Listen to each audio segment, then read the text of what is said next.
Luka sura 2. Tusimame tuheshimu neno la Mungu. Yeye iko ya kuambiliwa tena. Watumishi washasimama tayari. Luka sura 2 na haya ile ya 40 mpaka 52. Karibu Pastor Shukran kusoma. Ndio. Luka sura zake 2 mstari ule wa 40 hadi mstari wa 52. Tunasoma kwa jina la Yesu Kristo. Amen. Tunasoma kwa jina la Yesu Kristo. Yule mtoto akakua, akaongezeka nguvu, amejaa hekima na neema ya Mungu ilikuwa juu yake. 11. Basi wazee wake huenda Yerusalemu kila mwaka wakati wa sikukuu ya Pasaka. Na alipopata umri wa miaka 12, walipanda kama ilivyokuwa desturi ya sikukuu. Na walipokwisha kuzitimiza siku, wakati wa kurudi kwao, yule mtoto Yesu alibaki nyuma huko Yerusalemu, na wazee wake walikuwa hawana habari. 14. Nao wakadhani ya kuwa yumo katika msafara, wakaenenda mwendo wa kutwa, wakawa wakimtafuta katika jamaa zao na wenzao, na walipomkosa wakarejea Yerusalemu huku wakimtafuta. 16. Ikawa baada ya siku 3 wakamwona hekaluni ameketi katikati ya waalimu akiwasikiliza na kuwauliza maswali. 17. Nao wote waliomsikia walistajabia fahamu zake na majibu yake. 18. Na walipomwona walishangaa, na mama yake akamwambia, mwanangu, mbona umetutenda hivi? Tazama, baba yako na mimi tulikuwa tukikutafuta kwa huzuni. 49. Akawaambia, kwa nini kunitafuta? Hamkujua ya kuwa imenipasa kuwamo katika nyumba ya baba yangu? 50. Nao hawakuelewa na neno hilo aliloambia. 51. Akashuka pamoja nao mpaka Nazareti, naye alikuwa akiwatii, na mama yake aliyeweka hayo yote moyoni mwake. 52 na mwisho. Naye Yesu akazidi kuendelea katika hekima na kimo, akimpendeza Mungu na wanadamu. Amen. Amen.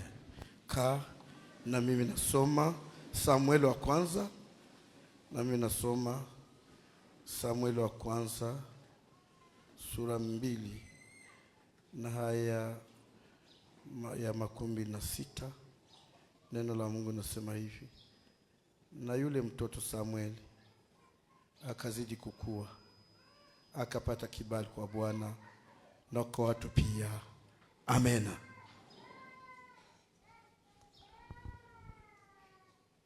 Tumeanza kuzungumza somo hili tangu siku ile kuu ya Bonane, na tukazungumza juu ya mtoto Yesu, namna amezaliwa kama vile watoto wachanga wengine wanavyozaliwa. Na tuzungumza tukasema alizaliwa, aliingia mubeso kama watoto wengine, lakini beso yake ilikuwa ya kushangaza, sababu ilikuwa ya hali ya chini, ya hali ya umaskini. Lakini kwanza na yeye aliingia katika beso, na aliingia mulete na Yesu wengine watoto, lakini palikuwa ile tofauti ya kuonesha kwamba amezaliwa kwa njia ya unabii na amezaliwa kwa mpango wa Mungu. Mbingu zipangilia mpango wa kuzaliwa kwake. Kama kuzaliwa kwake itakuwa tofauti,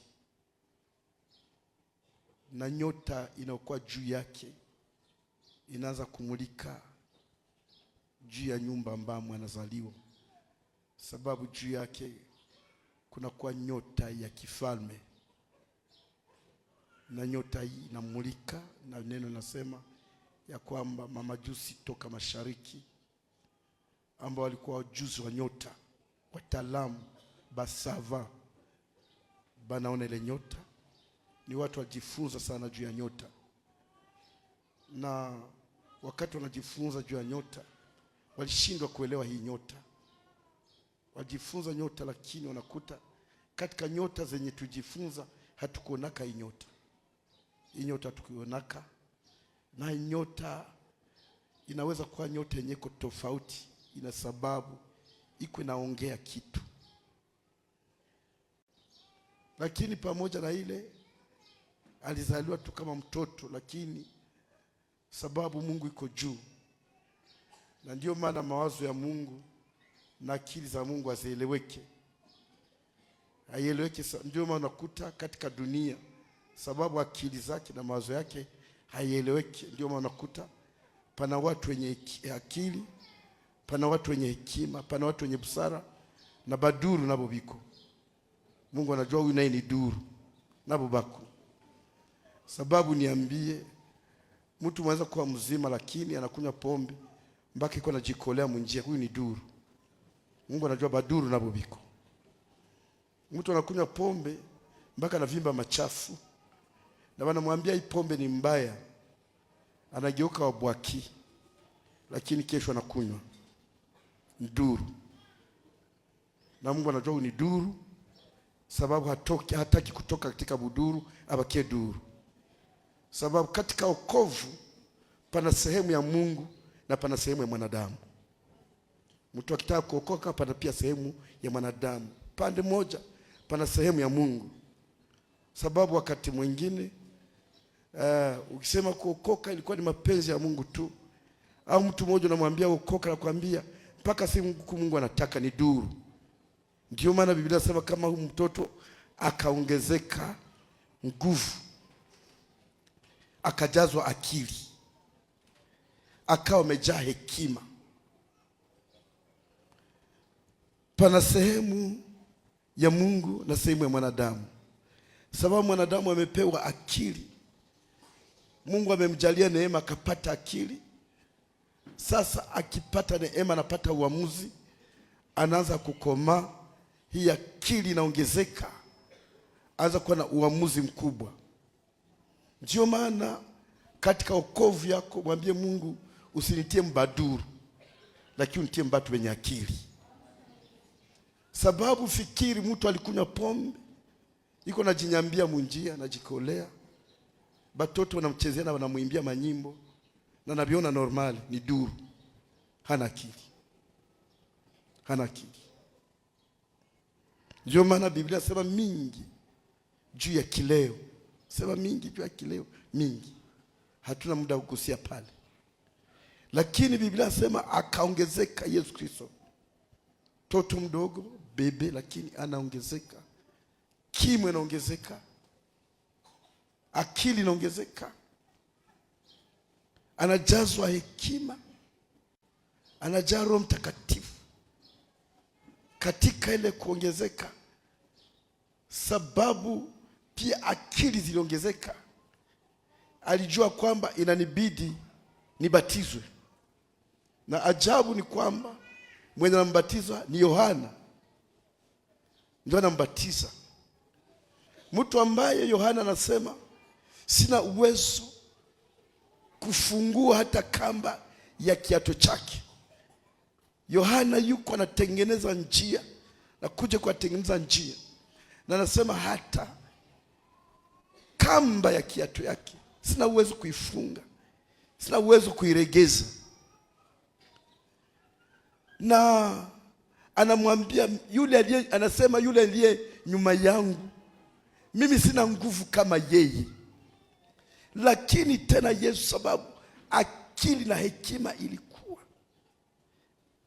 angali atarudi mbingu kwa Baba, na huku mbingu kwa Baba, kabla hajarudi kule, inabidi abatizwe kwa maji mengi, abatizwe kwa maji mengi, hapana ya kumtia toni juu ya kichwa. Ndio maana Biblia inatafsiri ubatizo. Tafsiri inasema ubatizo, hili ni neno la Kigiriki. Baptizo inasemeka tu sawa vile tuseme karibu sawa Kiswahili. Baptizo maana yake kuzamisha mkigiriki. Ni kusema mtu akisema anabatizwa ni kuzamishwa kwa maji mengi. Ndio maana ilimbidi Yesu na yeye azamishwe, abatizwe, sababu angali atarudi kwa Baba, atanyakuliwa, angali atapanda juu ya mlima Mizeituni apate kunyakuliwa kwa Baba. Sasa inabidi abatizwe. Lakini yule ambaye anaongea kwamba mimi sina nguvu ya kufunga hata kamba ya kiato yake, ndiye anambatiza. Sababu gani? Yesu aliongezeka kimo, aliongezeka hekima, aliongezeka akili. Sababu hivi vyote viko, alijua kwamba hii siwezi kuifanya na hii nitaweza kuifanya. Ndio maana, sababu akili zilikuwa na hekima, ndio maana vipindi vingine anakaa na wanafunzi wake, anawauliza kule nje, mnasikiaka bananisema aye, bananisemaka aye kule nje. Wanafunzi wanamweleza vile wanamsema kule nje, na sasa na ninyi mnaniitaka nani? Wanaeleza, wewe ndiye Kristo, mwana wa Mungu aliye hai. Haleluya. Na kama umeokoka, lazima usikilize pia kule nje wanakusemaka aye. Ujue wanakusemaka aje kule nje. Yesu aliongezeka kimo, akili na hekima. Alitaka kujua kule nje wanamsemaka aye. Usijaribu wakati mmoja kusema mimi nakuwa mafu. Usijaribu kusema sihangaikaki. Mimi hata niseme sihangaikaki. Tunza ushuhuda wako. Amen kanisa. Amen. Tunza ushuhuda. Umezaliwa katika roho, umeokoka, Mungu akakuleta katika kanisa, na ijulikane unaingia kanisani, ijulikane unaokoka, ijulikane unaimbaka, ijulikane uko muombaji, ijulikane uko mtumishi wa Mungu, ijulikane uko shemasi, ijulikane uko evangelist, ijulikane uko mzee wa kanisa, ijulikane uko mchungaji, ijulikane uko Mkristo wa Sinai. Kwenye unapita wanajua huyu ni Mkristo wa Sinai na matendo yake inafanana na watu wa Sinai. Ndio maana lazima ujue kule nje wanakusema namna gani. Amina. Kule nje wanakusema namna gani? Yesu anauliza wananisema kai. Sababu gani? Akili zilikuwa. Na Biblia inasema kama neema ya Mungu ilikuwa juu yake. Neema ya Mungu ilikuwa juu yake. Sababu hapa ndipo watu wengine wanashindwa kuelewa neema ya Mungu. Unajua, katika kukomaa kiroho, katika kuendelea kiroho, pana kipindi Mungu anatupatia neema inakuwa juu yetu. Mahali pengine unaweza kufika, hawajue kama uko pastor, lakini ile neema yenye iko juu yako itakutambulisha. Amina kanisa. Itakutambulisha. Neema ya Mungu ilikuwa juu yake. Ndio maana unaweza kufika mahali ambapo haujulikani, panatokea mgonjwa fulani, banasema inawezekana hapa katikati yetu ule mwenye kupana anafanana na pastor, labda kwa Mkristo tu, mumulete amwombee mgonjwa mwenye anapakawa na mapepo hapa. Wakati unakaribia ule mwenye kupakawa na mapepo, neema ya Mungu itakuwa juu yako. Na kitu kinafanya neema iwe juu yetu ni kukataa dhambi. Amen kanisa. Kukataa dhambi ndio inafanya juu yetu kukae neema. Ndio maana neema ndio inafanya wakati mwingine tunaweza kusimama hapa,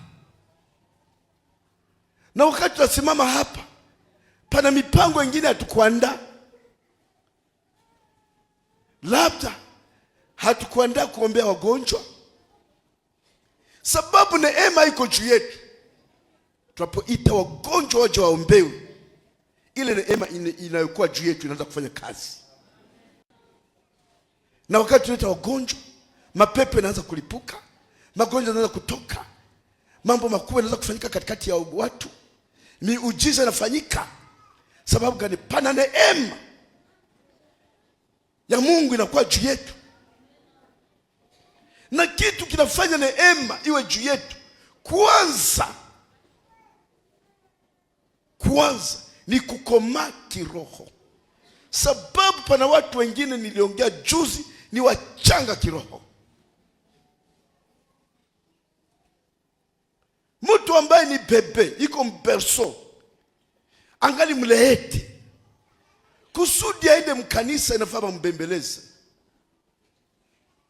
Anaweza kukosa mkanisa na roho yake iko stable, iko kimya, haimsumbui.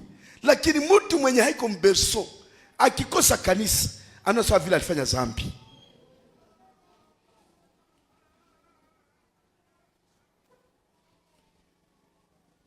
Yesu, Biblia inasema kwamba akajazwa akili, akajana hekima, na neema ya Mungu ilikuwa juu yake. Hekima, akili na neema ya Mungu juu ya mtu.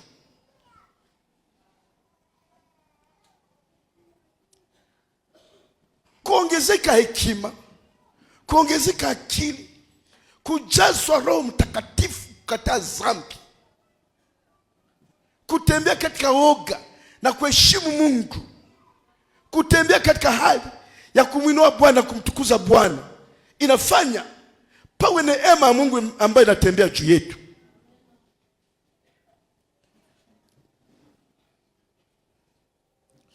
Ndio maana usikubali uwe na wokovu ya jina. Hakikisha una wokovu ambao inaitwa wokovu. Ndio maana tuko leo tarehe 4, anza kuomba Mungu, mwambie Baba, nataka mabadiliko. Sitaki wokovu ya rejareja, wokovu ya kufurahisha watu. Unajua pana Wakristo wengine hawana neema ya Mungu juu yao. Akiwa katikati ya marafiki anatia kwanza wokovu chini. Akiwa katikati ya jamaa anatia wokovu chini. Mahali pengine anataka wamuone kama anajua kuongea. Hana neema. Hana neema. Alizidi kuongezeka, akajazwa akili, akajaa hekima, na neema ya Mungu ikawa juu yake. Na Biblia inasema kwamba na Samueli naye alikuwa vile. Samueli anazaliwa kwa mpango wa Mungu. Nasema na yule mtoto Samueli akazidi kukua, akazidi kukomaa naye. Na wakati iko na komaa, alikaa katika nyumba ya Bwana. Na wakati anakaa katika nyumba ya Bwana, ili akomaa, ilibidi akae karibu ya mzazi wa kiroho. Na mzazi wake wa kiroho aliitwa Eli. Hakuna anaweza kukomaa kama hana mzazi. Hakuna. Mtu akijidai anasema nishajua, atakuwa kisheta, atafubala, atagonjwa bwaki ya kiroho, sababu hakupata maziwa, hakupata maziwa safi. Lakini Samueli yuko karibu ya baba wa kiroho, yuko katika hekalu, anangoja kuona ile Mungu atafanya. Na katika hekalu Biblia nasema alianza kukomaa kiroho, anakoma kimo, iko na koma na iko na panda kiroho, sababu iko karibu ya mzazi wa kiroho. Katika hekalu ambamo iko naomba, anasikia sauti inamwita, inamwita Samuel, Samuel. Anashindwa ya kuitikia, anashindwa kuitikia. Ilibidi aende kuona baba yake. Sauti wakati amwita mara kwanza, mara pili, sababu iliomba yuko pale kwa koma experience. Ndatembea namna gani, ndaishi namna gani, ndajipanga namna gani kiroho, ili siku nifanye kazi na siku moja niingie mbingu. Sababu najua nafanya kazi, lakini mwisho wa kazi ni mbingu. Lazima siku moja niingie mbingu, nipokee taji. Amen kanisa. Na Biblia inasema kama akakoma, sababu alikuwa na mzazi ambaye iko na mtunza kiroho, anamfundisha hivi ndio sauti ya Mungu inakuwaka. Ukisikia hivi ni Mungu, sauti ya hivi na sauti kutoka Bwana, ni hivi utatembea Samueli. Na kwa mwisho sasa naenda kwa mzazi wa kiroho, anaanza ndio anamuita, anamuuliza ni wewe ndio ulikuwa niita? Anasema pana, wewe ndio usikilize tena. Anarudia tena, sauti inamuita. Wakati anafika kwa mwisho kwa mzazi wa kiroho, anampatia maelekezo, sababu palikuwa mzazi wa kiroho. Anamwambia utakapo sikia tena sauti ile, sema baba niko hapa. Amena, amena, niko hapa. Sababu amepewa maelekezo na mzazi wa kiroho, na Mungu alikuwa anamtayarisha, lakini hata mtayarisha bila mzazi wa kiroho, bila mzazi wa kiroho hata koma. Na sasa sababu ametayarishwa, ona mambo ambayo Samueli amefanya yalikuwa mambo makubwa, mambo makubwa Samueli amefanya. Samueli ndio anaenda kumwekea Sauli mafuta awe mfalme, lakini ajabu ni kwamba mafuta ambayo anaenda kuwekea Sauli, wataalamu na Biblia inasema kwamba yalikuwa mafuta ambayo yalikuwa katika chupa. Alifunzwa na babake wa kiroho na alikomaa, sababu alikaa katika hekalu, alikaa karibu na Bwana, kuzoea kusikia sauti ya Bwana, na alijua tofauti ya mafuta ambayo atamimina juu ya Samuel na tofauti ya mafuta ambayo atamimina juu ya Daudi. Ni amina kanisa? Ni amina kanisa? Alijua tofauti ya mafuta mbili. Kwa Sauli anaenda na mafuta ya chupa, mafuta ya chupa, na chupa inaweza kuvunjika wakati wote, inaanguka na inavunjika wakati wote, inaanguka na pasuka wakati wote. Na ukiangalia ufalme wa Sauli ulipata matatizo, ulimalizika hivi hivi. Hati sauti ya Mungu, Mungu anamwambia fanya hivi, haiko vile ndio anafanya, anafanya vyake vyake. Fanya hivi, anafanya vyake vyake. Alimimina sauti mafuta ya chupa, ikavunjika. Lakini sasa Samueli huyu sasa anaenda kwenye Daudi, iko kwenda kumpaka mafuta kama mfalme. Daudi iko na chunga kondoo za baba yake, anaenda kumpaka mafuta. Mafuta yenye anaenda kupaka Daudi ni mafuta ambayo ilikuwa katika pembe. Haleluya, haleluya. Pembe haivunjikaki hovyo hovyo, hata ikianguka chini haitavunjika. Kuna lijio nenda majola yapiga kupembe na haitavunjika. Anafika kwenye Daudi iko anabeba mafuta mpembe. Wakati anafika kwa baba yake na Daudi anasema, leta watoto, kuna yule ambaye Bwana amenituma kupaka mafuta. Huyo ambaye anaenda kupaka mafuta watoto alitayarishwa na baba, tena alikuwa katika hekalu, alingoja akomae asitoke mahekalu. Iko bebe, ni bahati mbaya unaingia Sinai lakini uko bebe. Kila upepo na kubeba, kila upepo na kuvuta. Una marafiki mapagani wanakubeba, bafuta bangi wanakubeba, badevi wanakubeba. Ukiwa mkikao cha wenye zambi, nani wenye zambi kama wengine. Kikao cha wasengenyaji, nani msengenyaji kama wengine. Kikao cha watetenaji, nani mtetenaji kama wengine. Karibu ya mwizi, unageuka na mwizi. Karibu ya mbaraka, unageuka mbaraka. Kila modeli unaona kwa televizio ni yako. Hata ikuwe ya mbaraka, ikuwe ya bakavalabuchi ni yako. Uko bebe, haukupakwa mafuta ya mpembe. Oh, haleluya. Haukupakwa mafuta ya mpembe. Mafuta ya mpembe haivunjikake.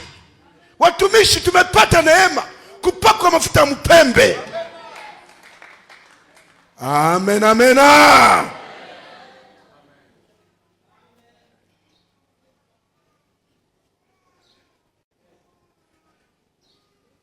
Na Sauli, ukiangalia Daudi wakati anaanza vita, sababu mafuta alipakwa alikuwa mafuta ingine. Vita ambavyo Goliati kuna piga, Sauli anashindwa na vita. Jo mfalme alipakwa mafuta kama mfalme, lakini sasa Goliati anakuja kupigana. Mafuta ya chupa ndio alimiminwa. Vita vilimshinda Goliati, aliwatukana akachoka, kwa dharau akachoka. Alimiminwa mafuta ya mchupa. Kama uko na mafuta ya mchupa, kila hewa itakubeba, kila hewa itakuangusha, kila mtu atakudanganya, utashindwa kusimama katika wokovu. Kila kitu ni nguvu kwako. Kama ni maombi itakuwa nguvu kwako. Kama ni kufanya huduma itakuwa nguvu kwako. Kila huduma inafaa bakubembeleze, kila huduma inafaa bakukokote, kila huduma inafaa bakutie msharete bakubebe. Kila huduma, kila kitu kwako ni kizito. Wewe ndio kazi yako kukritike. Unaingia mkanisa lakini unakritike kanisa, lakini mpagani akritika yake.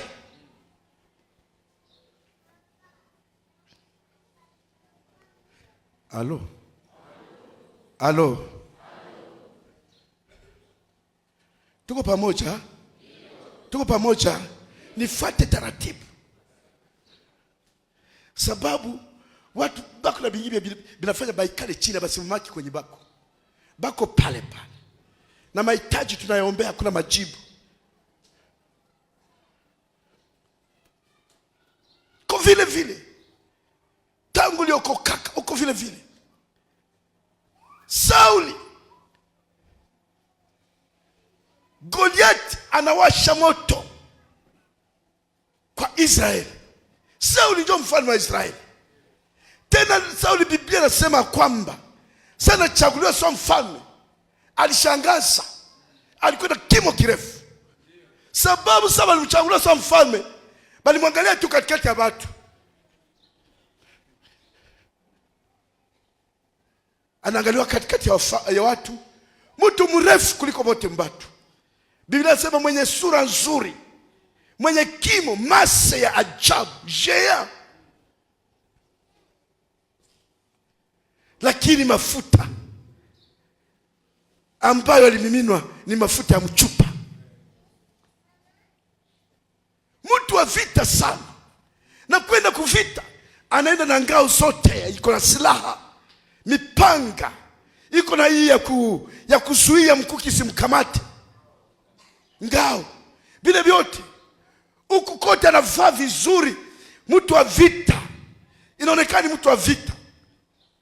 Na Goliath anajua kama anaenda mbele ya Sauli, inafaa ajipange vizuri. Sauli anatetemeka, anashindwa kutoka. Alipakwa mafuta ya mchupa, hawezi kuresiste kuvita. Vita vinamtia chini. Shetani anamdharau, anamchama. Na huko Bakristo shetani anadharau, anajua ule zero, ule ni chakula changu, ule ni nyama yangu, ule njoo bure, ule njoo kula kitu. Kila zambi ya ovyo ovyo anaangukaka. Kama ni msharati anaanguka ovyo ovyo, kama ni bulevi anaanguka ovyo ovyo, kama ni majivuno iko, kama ni kiburi iko, kama ni kujinua, kama ni kujisikia iko, kama ni uchoyo iko, kama ni kukata kuvunjika moyo ovyo ovyo iko, kukwazikia bure mkanisa iko.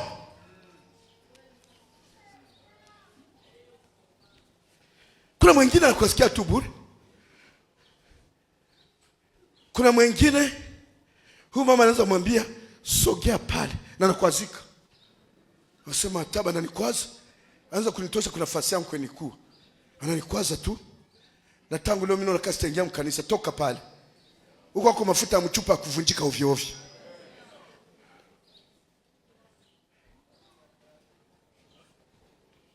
Mashemasi washaona. Mwingine tu shemasi anaweza mwambia, shemasi amepewa ile huduma na tunahitaji kuiheshimu. Amena kanisa. Amena kanisa. Nasema amina kanisa. Amepewa ile huduma. Akikwambia kaa pale, kama ulimiminoa mafuta mpembe utapaka. Kama ulimiminoa mafuta mchupa utakwazika na rudi. No, shemasi fulani ananikwaza, malikuwa pale. Kunaambia seni kali pale na sipapeni. Omweni jirudilie, unakomesha nani? Unajikomesha wewe peke. Mbele ya Mungu, Mungu anakuja kwa alama ya kiulizo. Anasema sawa. Unakwazika, lakini unashindwa kujua kama ni mimi nikuita. Uende kwako. Na mimi naandaa probleme mbele yako. Anaandaa blockage, anaandaa problem za kila aina. Unashangaa matatizo ziko na kupata, haujui siku ya yeye. Na hutajua zilitokea wapi. Wewe unaenda lakini Mungu yuko anaona. Haleluya. Haleluya. Yuko anaona.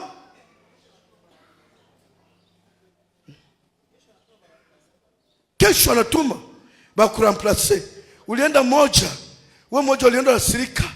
Mungu analeta wenye bali wenye na Biblia nasema katika kitabu cha Wafilipi, furahini katika Bwana siku zote, tena na furahini. Analeta watu wako na furahi, wanafika wanaimba, wanaruka, wanashangilia. Wewe mwenye ulienda na kuazika anasema toka pale. Analeta watu wake wenye kujua kufurahi sawa sawa na neno la Mungu. Wale ambao wanasema furahini katika Bwana siku zote, tena anasema furahini na upole wenu ujulikane na watu wote. Amena, amena.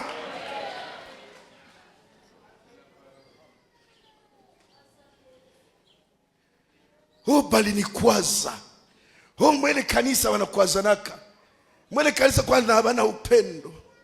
Na fulani na shemasi akanikwaza, na mwimbaji fulani anikwaza, anitosha kuna nafasi yangu nilikuwa naikala.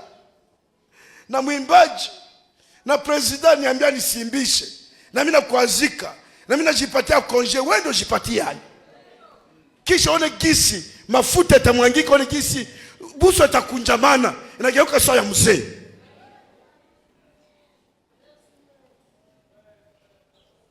Alo. Alo. Alo. Mpeleke kana kwa mkono, mwambie uko nasikia.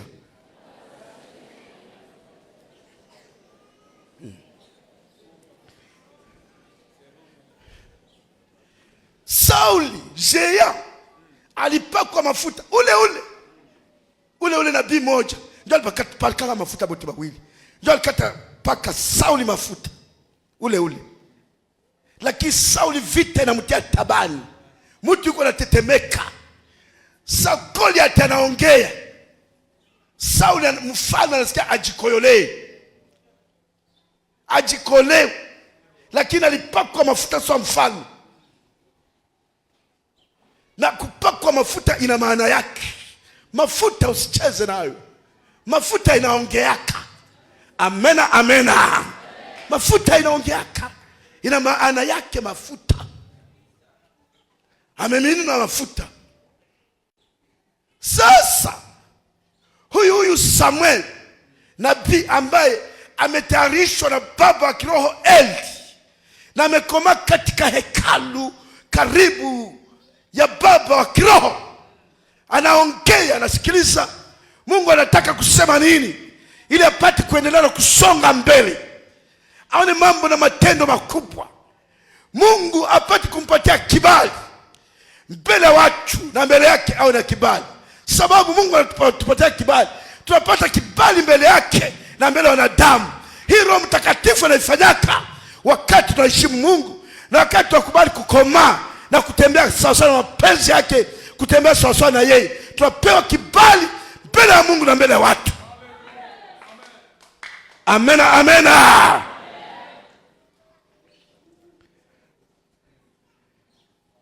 Nafika kipindi Mungu anamwambia Samuel, wende sasa, wende mpake sasa Daudi mafuta. Wende sasa kwa Yesu, wende mpake mafuta. Na Yesu anaanza kuleta watoto, lakini mafuta ilikuwa pale inatayarishwa juu ya Daudi. Sauli anakuja na pembe. Samuel, tafadhali Sauli ambaye anakosa neema, ni kama Bwana anaanza kumkataa. Na Samuel anakuja na pembe ambaye anajaa mafuta. Mbele alikuwa na chupa, lakini safari anakuja sana na pembe, njoo kwa mafuta. Anakwenda kwa Yese, anasema Yese, nipatie watoto wako, sababu miongoni mwa wale watoto wako pana mwenye hii pembe. Haleluya, pana mwenye hii pembe. Mungu akikushota kidole una neema. Watu wengi wamepotea nje, lakini wewe Mungu akakuleta hapa akupake mafuta ya pembe, una neema kutoka Mungu. Ndio maana usishangae mchawi hana ruhusa kuchezea, sababu lipakwa mafuta mpembe. Mlozi wa mjamaa hana ruhusa kuchezea, hana ruhusa kutania. Ndio maana lazima usimame kwa ujasiri wote. Amena, amena.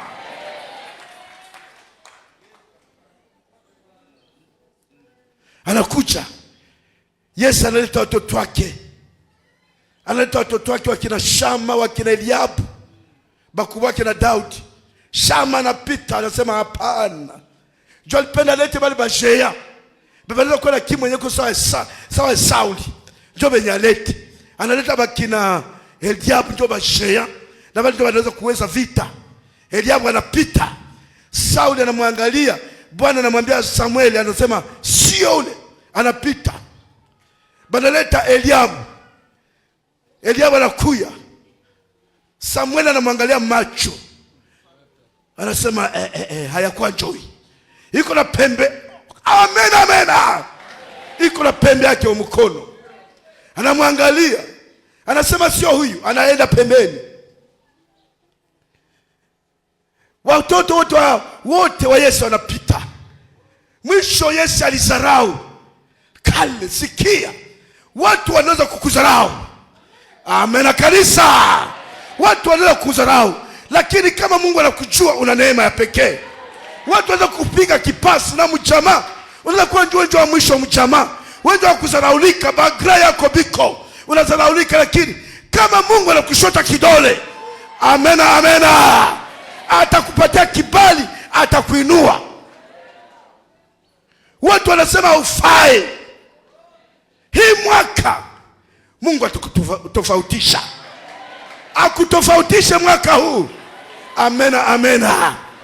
Wakati anafika Daudi, wakati Daudi anafika, Sauli, Samuel tafadhali anamwangalia macho, Asa kadogo mbote. Tena balienda kukaleta kwa kuka kachunga kondoo. Sababu alisema uko kadogo hapa. Kale keba neglige kenye balizarau. Wakati kuna kwa mkanisa banakuzarau, lakini batakushangaa kesho. Batakushangaa kesho. Wakati unakuja wanakusengenya, wanakuona onjo wa hovyo. Kesho atashangaa kwa nini Mungu atafanya kwa ajili yako. Sema amina. Kamwisho kiko kule. Kako kanachunga kondoo. Bote balisha pita. Benye mimi natumainia, benye mimi nategemea, balisha pita. Sasa kuna bakia kale kwa achunga kondoo. Tunjo kana bakia kule. Anasema nako kalete. Bakasema mwende mkalete kule kwa achunga kondoo. Kako kananuka mavi ya kondoo kule. Mkalete tu nene mavazi yake ya Kiingereza. Mkalete tu huku. Baka kaleta kanakuja. Wakati kanakuja, mtumishi wa Mungu Samuel ambali koma katika hekalu, iko na koma anakuwa katika kukua na roho, anajaa hekima na akili inaongezeka.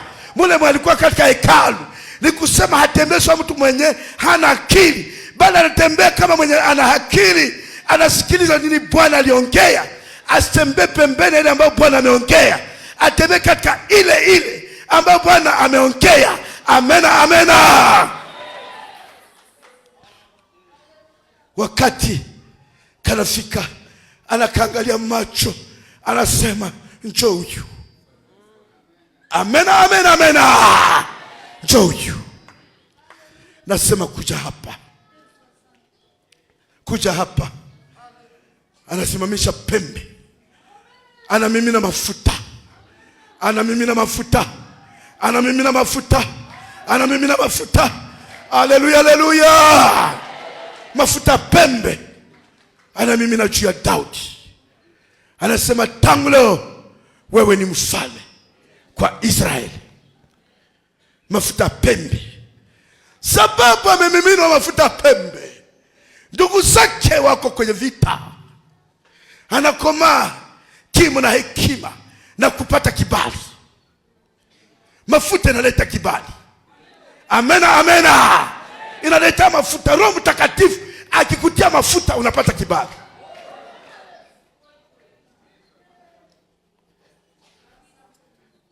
Unapata kibali. Ndio maana usipakie bebe. Sababu amemiminwa mafuta na Samuel ambaye alikoma karibu na baba wa kiroho. Anakoma katika hekalu. Endelea kukoma na akili inakoma. Hekima inakoma. Kibali kinakuja. Amepakwa mafuta. Vita vinapamba moto. Baba anamwambia, Mungu anatengeneza njia kumpatia kibali. Mungu anatengeneza njia. Ni amina. Ni amina. Mungu anatengeneza njia ya kuleta kibali. Njoo maana ukiona huko kibali, shuka tena chini ya msalaba. Ambia watumishi wa Mungu mtie mikono hapa. Mtie mikono hapa. Sikuwe na kibali. Mungu anatengeneza njia ya kuleta kibali. Vita vinapamba moto. Na wakati vinapamba moto, mafuta yake ni tofauti na mafuta ya mfalme Sauli. Sauli ameshindwa. Sababu yake mafuta ni ya mchupa. Anashindwa. Sasa anakuja Daudi, mtoto mdogo sana. Na kama anakuja, nenda kuona ndugu zake kwenye uwanja wa vita. Mafuta ya kifalme yenye kuleta kibali ya mpembe iko natokota. Wakati anafika pale, anakuta vita vinapamba moto. Na Sauli yuko anatetemeka. Goliathi ametokana, akachoka, akatukana na mfalme, akatukana mpaka na Mungu wao. Hakuna kufuruguta. Hakuna. Wakati Daudi anafika pale, kuko mafuta pembe juu yake. Mwenye na mafuta chupa alishashindwa. Usikuwe na mafuta mchupa. Geukia aliye karibu yako, mwambie katala mafuta mchupa. Mwambie katala mafuta mchupa. iko na mafuta mpembe juu yake. Goliathi anatukana, anasikiliza, anasema nani ule? Ni nani ule? Ni nani ule? Mshenzi, mshenzi moya hivi, nani ule? Namwambia ule njoo Goliathi. Njoo iko anatukana na Mungu wa Israeli, Mungu wa mbingu, aliyeumba mbingu na nchi, aliyeniumba mie, aliyenipaka mafuta ya kifalme. Njoo iko namtukana. Sawa, yeye anaweza kutakana Mungu wako na nyamazi. Aye mtu anaweza kuchamba tu. Okovya bure bure. Wewe kwenye unaendaka. Mkristo wa bongo bongo wa siku za mwisho, mwambie toka pale. Toka na mshenzi yako pale. Mimi ndabakia tu Mkristo wa siku za mwisho. Entre. Kama bikulume niko tu Mkristo. Amena amena. Nimeokoka entre. Nishapata, nimwambie nishabipata. Sababu kwanza niko na mafuta. Na sababu niko na mafuta, kibali nakuya. Amena amena.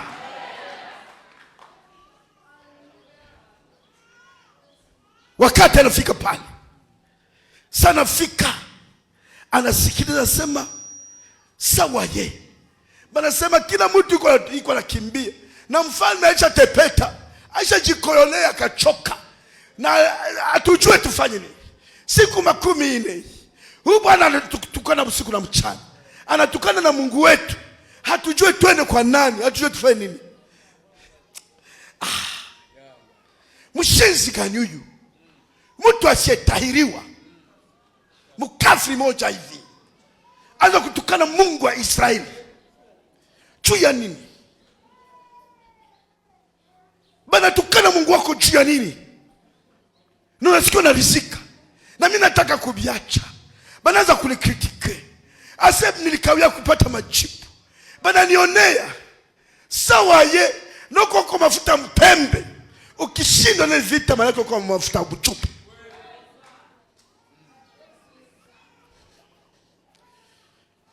Akabambia ndapigana naye. Ndapigana naye. Haleluya, haleluya. Ndapigana naye. Juu yake kuko mafuta mpembe. Anajua Mungu aliyempaka mafuta ni nani.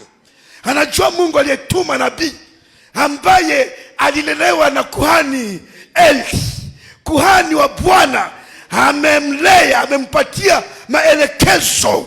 Na Samuel amekaa katika hekalu, akatulia, asikie vile Mungu anaongeaka, ajifunze sauti ya Mungu, ajifunze lugha ya Mungu.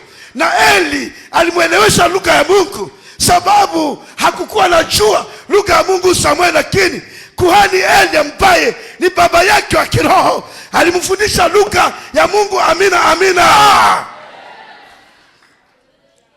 Akamfundisha lugha ya Mungu, akajua lugha ya Mungu. Kasema tapigana naye. Badala kuambia mfalme kuko kakiana kama pale, katapigana naye. Kako pale. Samueli aliongezeka kimo, aliongezeka hekima, aliongezeka na akili. Samueli ndiye alimpaka mafuta. Kana sana mpaka mafuta, roho anakuwa juu yake, naye anaongezeka kimo, anaongezeka akili. Sababu Daudi ni mojawapo wa wale waliomheshimu Mungu. Alikuwa mfalme, lakini akijaribu kuanguka mzambi, hakujali kwa mfalme. Alilala mavumbi, anatosha nguo za kifalme, anavala masaki, analala magunia, anasema Bwana unisamehe, nimekukosea mimi. Haleluya. Mungu anafanya zambi na kuna cheka. Kuna wengine wanapokuwa tubu hapa, mtu kama ndio anatubu ndio analia. Zambi ni mauti. Zambi, hakuna kitu kibaya zambi. Zambi ni mauti. Biblia inasema kama kila tendaye zambi ni mtumwa wa zambi. Na tena inasema kama mshahara wa zambi ni mauti. Ukiwa mtenda zambi, sauti shetani anaweza kukutafuna.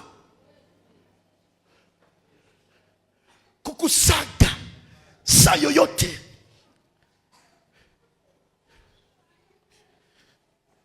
Ndio maana utakuta mwingine kama alianguka katika dhambi, anaanza kusikia boga.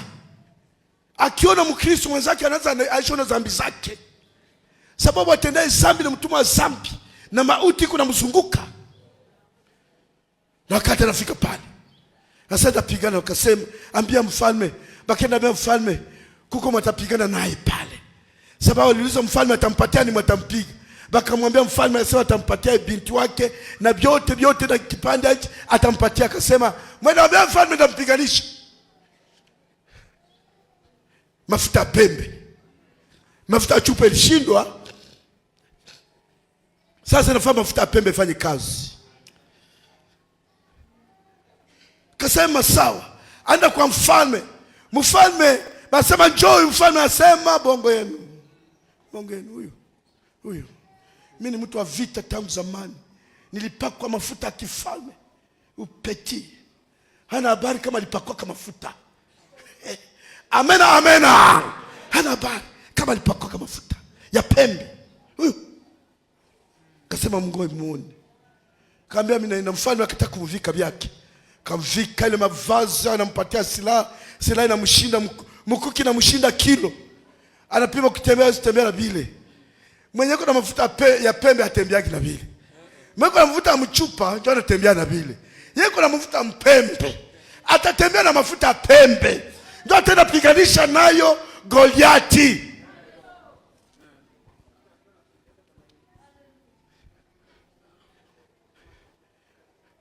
Mwenye kuna mafuta ya mchupa ndio ndio kubafumu. Banamwambia Biblia ilishindikana kwa maombi uende kubafumu. Hivi shindikana kwa maombi, mfumu iko verse fulani. Kamata irizi uko naifunga mkiuno. Ile irizi ndio itakuua. Hivi ndio mkanisa mko balozi. Wenjo mlozi. Mkanisa mko balozi. Sasa ufunge irizi. Irizi ndio itakuepusha na bale balozi. Unafunga irizi yako mkiuno. Wenjo mlozi. Lakini bali kuna mafuta pembe. Haleluya. Wanatembea kama mashujaa. Ukitega mlonge, bakanyaga mlonge inafyatuka. Amena. Unatega hapa kwenye mlango, bakipita moto unateketeza kila kitu, sababu kuna mafuta ya mpembe.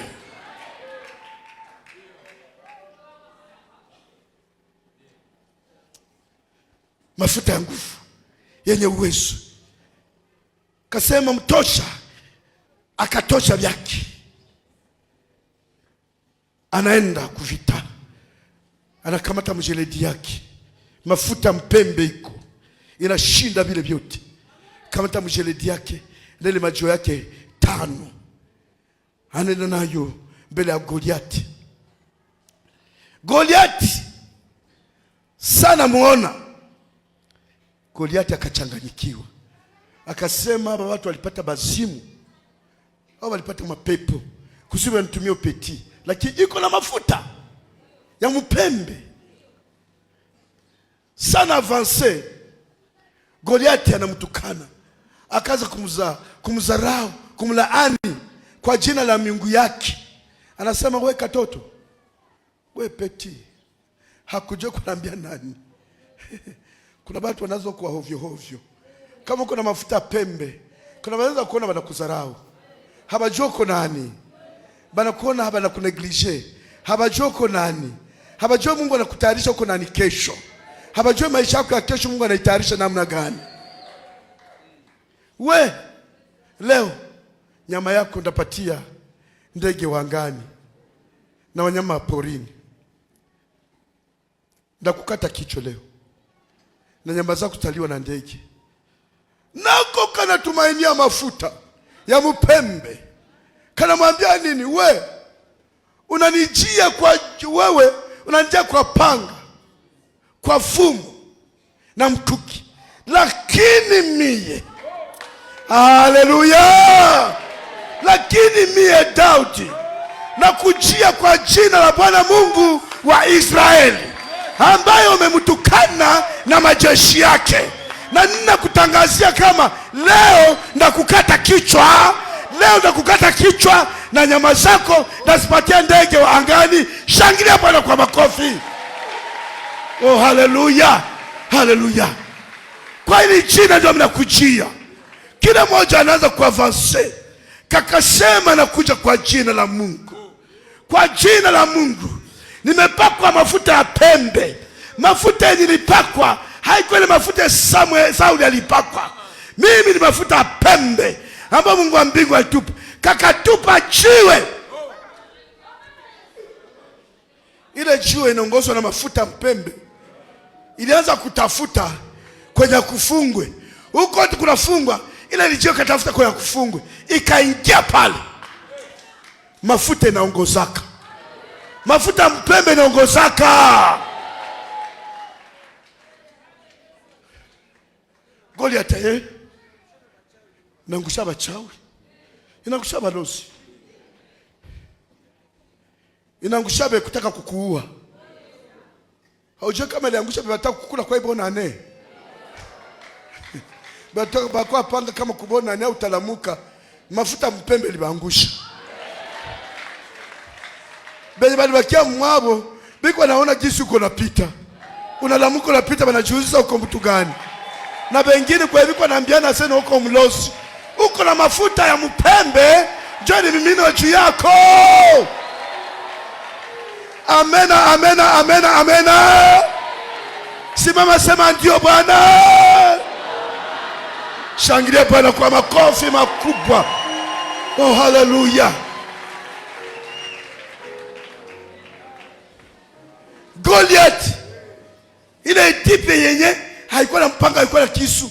Ile ilimtangazia. Kama tuko na mafuta mpembe tunatangazaka ushindi. Bwana kwa kunatangaza kushindwa. Maromi nono njoo kufa yangu hii. Njoo kumalizika yangu hii. Hii mwaka acha kutangaza kushindwa. Tangaza kushinda. Sababu tumepakwa mafuta ya pembe. Ndio maana usitangaze kushindwa. Amena, amena. Koma. Hapana kubakia bebe. Toka muberso.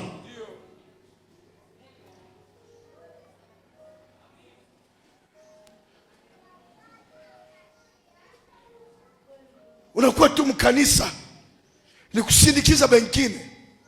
Unakuwa mkanisa ni makritike tu. Mungu anashangaza naka. Anaikalia kama ile benye mayele. Hekima za benye hekima zikanyagaka.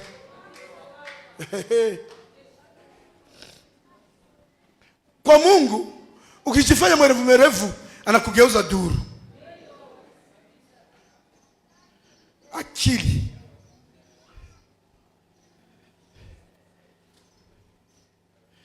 Akili na kimu ikaongezeka. Kama umeokoka usibakie vile vile. Ongezeka akili na kimu. Haupashi kubakia vile vile. Mafuta ya pembe papa ikaleta heshima Mwisraeli. Heshima ilikuwa imeanguka. Wafilisti walibazarau. Walibazarau sana.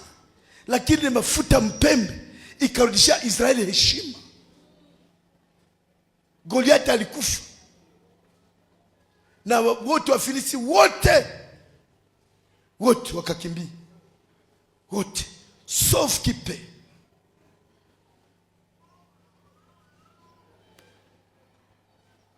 Wataalamu wa Biblia wanasema Goliath alikuwa ajabu. Wengine wanakuwa na vidole 5, yeye alikuwa na vidole 6. Hii mkono vidole 6, vidole mikono 6, miguu vidole 6, mwingine mguu vidole 6. Alikuwa mtu ajabu. Alikuwa mtu ajabu maana unamwangalia tu maso unakimbia. Anasema wewe ndio tongoza majeshi tenda kufurona sana. Benye biko na nguvu wapite pale. Hakuna matenda kwenye yule iko. Lakini Daudi ambaye pakwa mafuta pembe, ambaye alikoma, anaongezeka kimo, hekima na akili. Akili na hekima na mwambia nina Mungu aliye hai. Na hivi niko na Mungu aliye hai, sitashindwa. Siwezi pata esheki, siwezi pata defeat mpaka nitashinda. Kwa jina la Mungu nitashindwa. Na ndio maana namwambia nakujia kwa jina la Mungu wa Israeli, ambaye ni mtukana na majeshi yake. Ndio jina la mimi nakujia hapo. Ulimtupa Mungu wapi? Bacha utamwendea na nini? Mkartio na ikalia tu madiscussion. Unakuwa mkanisa ni makritike tu. Ukitoka mkanisa ni makritike tu. Kwa mkanisa ni kuchunguza tu. Haujua kumchangapi bebe. Kwa bebe. Hapa tunakuja kutulia. Hata mimi ningana itacha kuongezeka. Kila siku ni pande. Amena, amena. Kila siku ni pande. Ndio maana unaonaka hata na mimi niko hapa. Kuna mwingine hata ingie mkanisa, hata niko hapa. Abote batumishi sawa na ubiri na mimi niko pale. Nisikie tena batahubiri nini? Mpambazuko niko pale. Sababu mimi nahitaji kuendelea kuongezeka kila siku. Huyu anaweza kusema neno linaniongezea tena. Anasema neno linaniongezea. Anasema neno linaniongezea. Anasema neno linaniongezea. Anasema neno linaniongezea. Anasema linaniongezea. Huyu mwinjilisti anasema linaniongezea. Lakini wewe bebe ulishatosheka. Ushashiba. Ashatupa Mungu wa Israeli. Ulishiba wewe. Ulishiba. Unabakilia tu makomantere. Buyuwai mwa ya kiduru.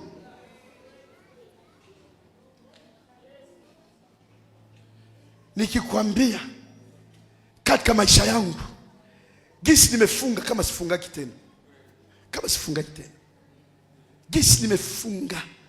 Nasikia ile kufunga, nasikia unataka kunyorokea kwa kilago. Unataka kuzimia, unataka kufa. Uko mbele ya Mungu 14 jours. Haukule, haukunywe. Nisema tena hapa mafunga leo ndio watu wanaanza pima kukunywa. Nyuma wakati labda tuendelee kufunza sana. Mbele wakati hatakuwa tunakula na kukunywa. Na wakati mwingine wanakuambia ukimeza mate unafanya dhambi. Uko ajikaza usimeze na mate. Ndio vile tulikuwa funga zamani. Ilikuwa hatari papa. Masaki ilikuwa hatari.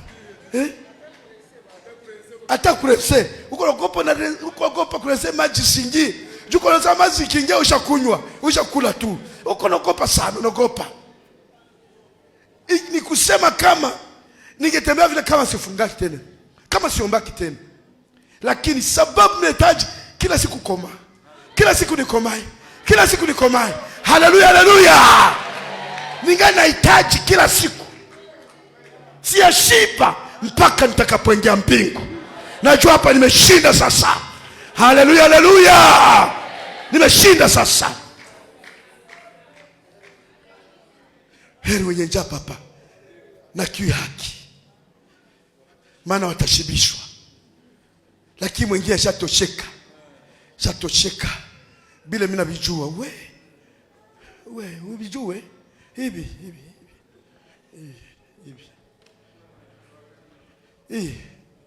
Nilijua na kualisha watu hii.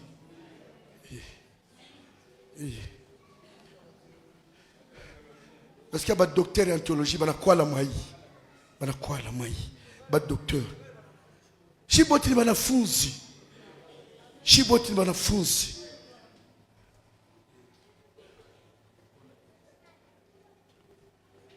Ukikutana mpagani mwenye uko mpagani, usifanye discussion. Acha apotee kwa tapotelee. Asikutosha mafuta ya pembe.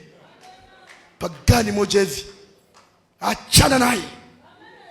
Ukimwonesha njia ya Kristo hataki kusikia, achana naye. Asikwambie vyake, hana vya kukwambia. Haleluya, haleluya.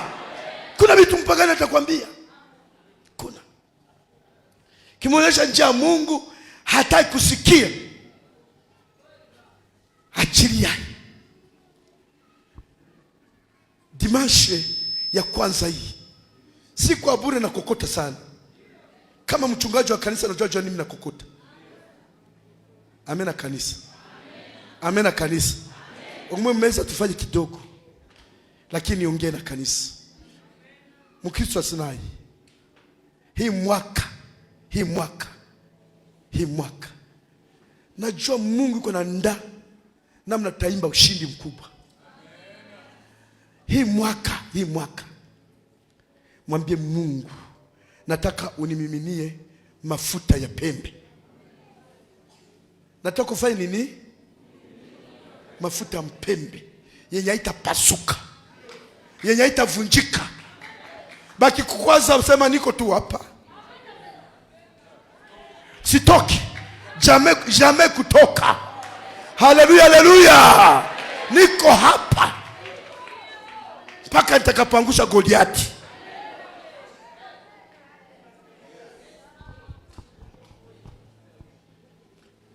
Mpaka niangushe Goliati.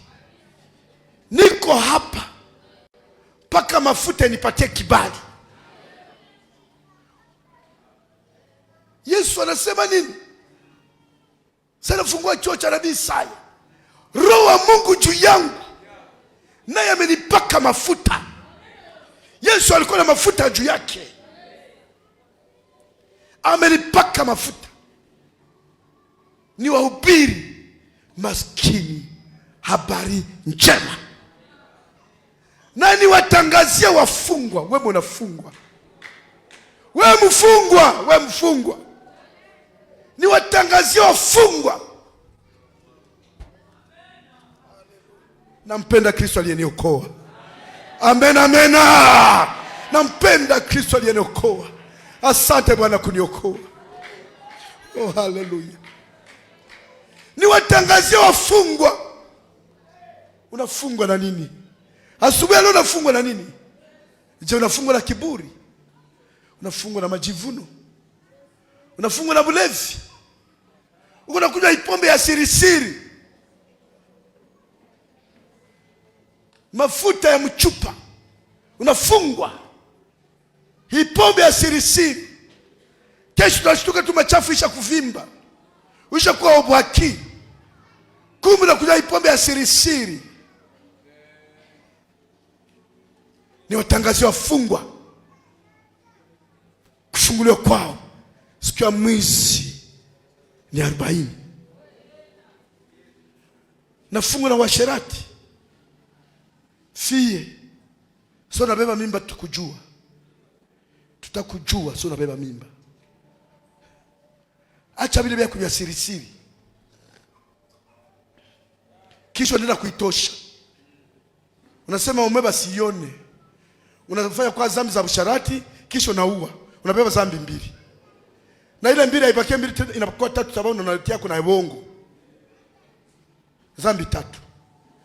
Jenamu sinjo yako. Jenamu sinjo yako.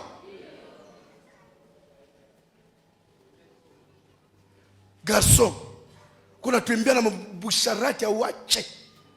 Hawache. Tubu leo. Siku zako unazijua wewe. Unazijua. Na Biblia inasema kama miaka ya wasio haki itapunguzwa, ya wenye haki itazidishwa.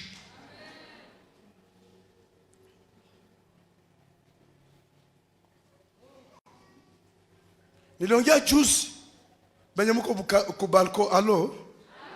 Alo. Patia mwenzako mkono mwekwa karibu yako, mwambie leo pokee mafuta ya mpembe. Mimi najua kule kuna kwa watu wazuri, lakini kwa wengine ndio wanaingia ba mwisho. Jua biko na mafuta ya mchupa. Na ndio wanatoka ba kwanza. Paka unavuruga hewa mkutano. Acha kuna vuruga hewa mkutano di. Mungu asikukwalishe. Hapa ni Sinai hapa. Acha kuvuruga. Huwa anakawia. Anakawia. Kwa mwenzetu, mtoto wetu, mkubwa wake na mama kiongozi. Alamka jeudi asubuhi, iko mzima.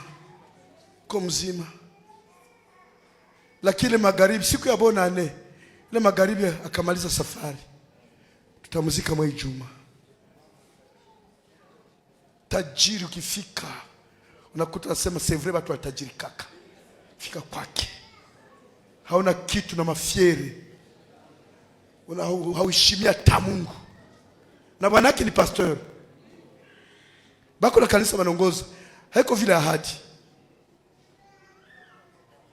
iko ngambo ya kule Kabare, ya wanaongoza, tajiri sana, lakini Mungu alimbeba ghafla, hakumwagiza. Siku tuko tunasherehekea bonane, yeye anaenda. Mungu anakupatia neema kuu hapa. Mafieri gani uko nayo? Hata kupata kiatu nasumbuka. Na kutoka mkanisa mbele ya wache. Kisha tukombea Mungu akubariki. Mungu hapa atakubariki. Tuna Mungu aliye hai, watumishi wa Mungu. Tuko na Mungu aliye hai. Tukikuombea hapa mpaka Mungu atakubariki. Amena, amena. Mungu ametupatia mamlaka. Lakini tunahitaji wanyenyekevu, watu watulivu, benyabana bukaramusi, wakutulia mbele ya macho ya Mungu.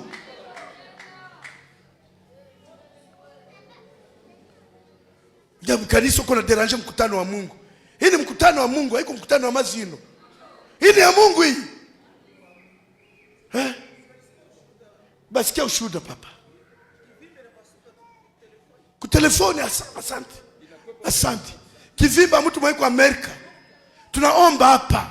Omba ile siku tuko naomba mwele ile masaa. Kivimba inapasuka. Iko Amerika. Si mama yake ndio alishuhudia hapa jeudi. Nani alikuwa hapa jeudi? Asante. Alishuhudia hapa jeudi. Anafika hapa ile dimanche. Na muombea ile dimanche, na muombea kupale kivimba mtoto inapasuka. Na vyote vilikuwa mtumu bibabe ya uchafu ikatoka. Na maumivu kaisha. Saa iko mzima. Ule Mungu ndio kuacheza naye. Wewe ndio unakuwa presse kuliko wote. Kama utakimbilia mkaburi. Ukicha tulia, sikiliza maneno ya Mungu. Kama ni kutubu, tubu. Hii mwaka mwambie Mungu, nataka nianze upya. Haleluya. Nianze upya. Ukikula chakula na mezeka ni neema kutoka Mungu. Kuna mwingine ataka meza ndonga kwanza mkamata na tupa migulu na banamuzika. C'est fini. Lakini una meza na mezeka. Una meza pili na mezeka, unakunywa maji na itika, unalala usingizi, kesho unalamuka. Ni neema kutoka Mungu. Ndio maana akili iongezeke. Ukitoka hapo nina kwa essence, unapita mwema moto, mwema bajaja, na unarudia, ni neema kutoka Mungu. Ushukuru Mungu.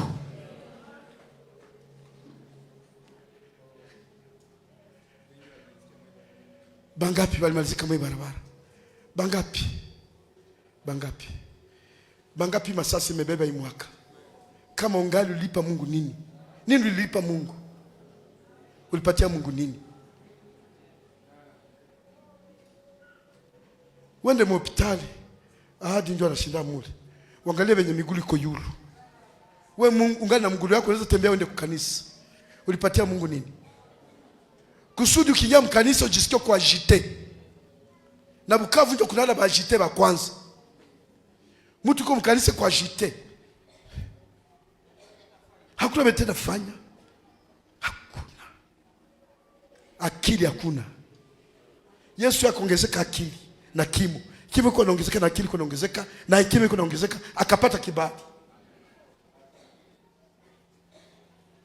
Mungu akikatala usipate kibali hawezi kuipata. Hawezi atende kubafumu. Bafumu ndio bazero.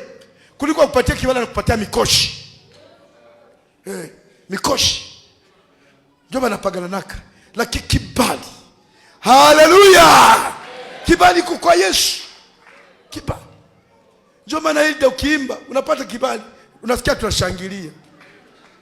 Mkiimba wanakwaya tunashangilia. Kibali.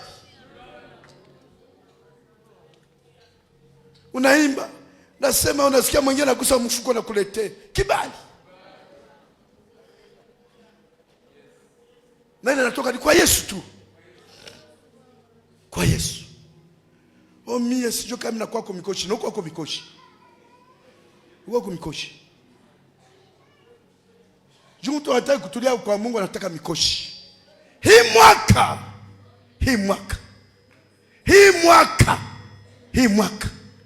mwambie Mungu, mimi na mafuta pembe juu yangu.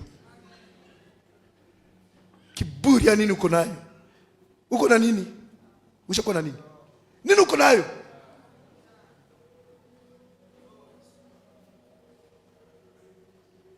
Ungali maima topi hapa kwetu Bukavu.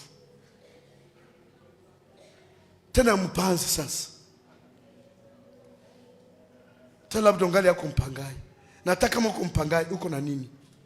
Uko na nini? Kwa biko na manyumba naingia. Nilingia mnyumba moya. Ilikuwa papa moya wakazi Chigashamwa. Alikuwa niuzia mpolisia wetu mwa zamani, nguzo za carbon. Madirisha ile nyumba ilikuwa anor Kinshasa. Madirisha or, milango bana polisia or, imanani ya milango. Wako na nini? Kusudi okoki inafaa inafaa tukukatie ma recitation, tukuimbie kwanza manyimbo za wokovu, njoo okoka tukubembeleze, tukupakale mafuta, toka pale na bujinga. Wanajua nani alifanya kisiniko? Si Mungu. Kisha alifanya fieri ya nini? Kunini yangu? Kunini yangu papa, watumishi wa Mungu? Nifanye fieri ya nini? Kunini yetu papa, kunini yetu? Mimi sikukua kitu di. Lakini wokovu. Haleluya! Wokovu. Wokovu. Njoo imenifanya kisiniko. Acha nikutangazie, haiko mchungaji alifanya kisiniko, ni wokovu. Amena, amena. Wokovu.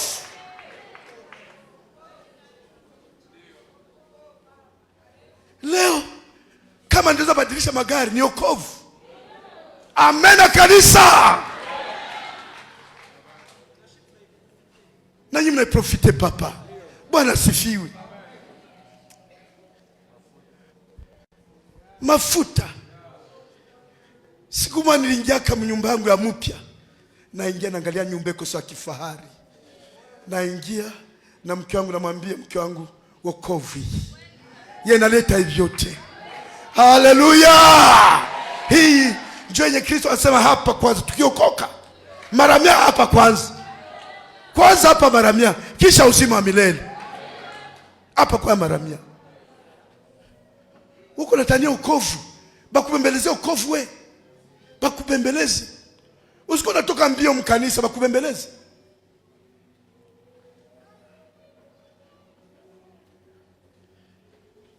Na mnapendele makanisa kwa bembeleza. No mjifanyie ni vyote vinaruhusiwa. Zile ndio mnapendaka zile. Shata ruhusu vyote. Walipokeaka. Lakini walio mashujaa ni mafuta mpembe. Ndio walipataka. Sinai, ukitaka kumwona Mungu hii mwaka, najua mwaka tumeitangaza. Tumetangaza hii mwaka. Haleluya, haleluya. Tumetangaza hii mwaka. Hii mwaka tumetangaza. Mungu atusaidie iwe mwaka ya amani. Iwe mwaka ya amani. Iwe mwaka ya amani.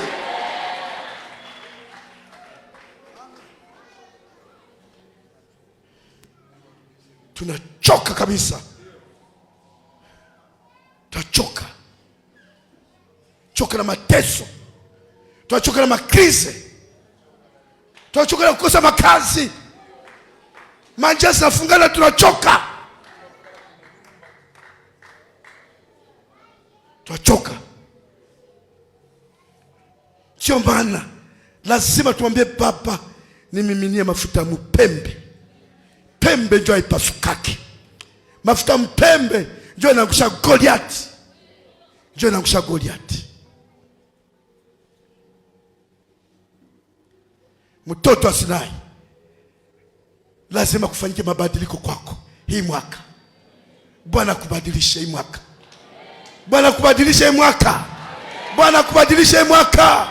Bwana kubadilisha hii mwaka. Lazima ukomae kiroho. Koma kiakili. Koma hekima, uwe na hekima. Waliokoka wanakuwa na hekima. Bakiongea, ndio nasikia majamaa zingine au yakuwa pastor ungali tu Mkristo. Wanasema hata ongea na pastor hayafika. Washaanza kukuita pastor. Juu kwa sikia hekima ziko ndani yako. Mtu aliokoka anakuwa na hekima za pekee. Mungu pastor akuye. Njoo tuanze kikao. Msianze kikao na yakuya. Atoko mama kwa kuita pastor. Msiongee na yule pastor akuya hapa. Mungu yule pastor akuya hapa. Oh, amen kanisa. Hii mwaka Bwana kubadilisha. Hii mwaka Bwana kugeuze. Hii mwaka Bwana kuminie mafuta ya mpembe. Bwana awabariki. Amen. Amen. Simama kidogo tuombe Mungu. Simama kidogo. Simama kidogo tuombe Mungu.